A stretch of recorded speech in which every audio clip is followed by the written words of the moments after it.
বল প্রিয়াঙ্কা, তোর ক্লাস কেমন লাগলো? তোর কেমন লাগলো? তোর নাম কি? পরবী সরকার। লাজা গেঞ্জি, তোর নাম কি? তোর কেমন লেগেছে ক্লাস করে? খুব ভালো। পিন্টুর কেমন লেগেছে? খুবই ভালো হচ্ছে, আপনি নিলেন, ভালো লাগলো।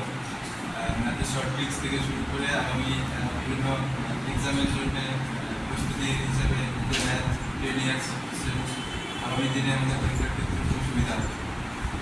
তুই আজ নতুন ক্লাস করলে তোর কেমন লাগলো বল? ভালো লেগেছে, আচ্ছা। তোর কেমন লাগছে? ভালো লেগেছে। ম্যাথস খুব মানে আগে ভয় ছিল, এখন সেই ভয়টা কেটে গেছে। ভয়টা কেটে গেছে। তোর ভার্সান ইংলিশ ছিল, তুই বাংলা ইংলিশ দুটো বোধ করে, তোর কেমন লাগছে? আমাকে বুঝতে অসুবিধা হচ্ছে? ভালো লাগছে স্যার, ভালো বুঝতে পারছি, কোনো প্রবলেম না, ল্যাঙ্গুয়েজটা কোনো অঙ্ক তো বোঝা যাচ্ছে ভালোভাবে, ট্রিক্সগুলো খুব ভালো লাগছে।